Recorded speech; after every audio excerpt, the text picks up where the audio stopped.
ഇമാം ഹസനുൽ ബസറിയുടെ സദസ്സിലേക്ക് 4 മനുഷ്യർ കടന്നു വന്നു. ഒരാൾ പറഞ്ഞു, നാട്ടിൽ വരൾച്ച, മഴയില്ല. രണ്ടാമൻ പറഞ്ഞു, ദാരിദ്ര്യം എന്നെ ഞെരുക്കുന്നു. മൂന്നാമൻ കരഞ്ഞു, എനിക്ക് സന്താനമില്ല. നാലാമൻ വിഷമിച്ചു, എൻ്റെ തോട്ടം സമൃദ്ധി നഷ്ടപ്പെട്ടു. 4 പ്രശ്നങ്ങൾ, 4 വേദനകൾ.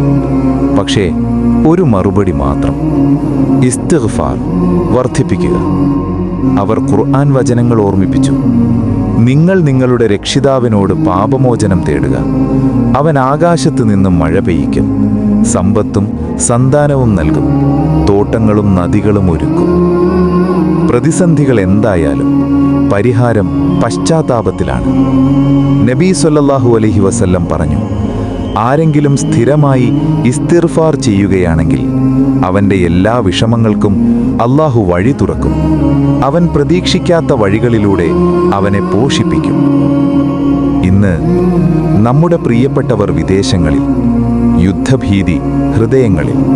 പക്ഷേ ഓർക്കൂ, മത്സ്യത്തിൻ്റെ ഉള്ളിൽ നിന്ന് യൂനുസ് നബിയെ രക്ഷിച്ചവൻ, സമുദ്രം പിളർത്തി മൂസാ നബിക്ക് വഴി തീർത്തവൻ, അഗ്നിയെ ശീതളമാക്കി ഇബ്രാഹിം നബിയെ സംരക്ഷിച്ചവൻ, ഈസാ നബിയെ ഉയർത്തിയവൻ, അവൻ ഇന്നും ജീവിക്കുന്നു.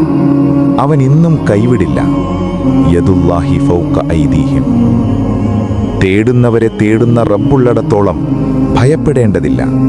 പ്രാർത്ഥിക്കുക, ഇസ്തിഗ്ഫാർ പറയുക, ദാനം ചെയ്യുക. സമാധാനം പരക്കട്ടെ. ശുഭവാർത്തകൾ കടൽ കടന്നു വരട്ടെ. ആമീൻ. ഇസ്ലാമിക പഠനത്തിനായി ഉടൻ തന്നെ ജോയിൻ ചെയ്യൂ.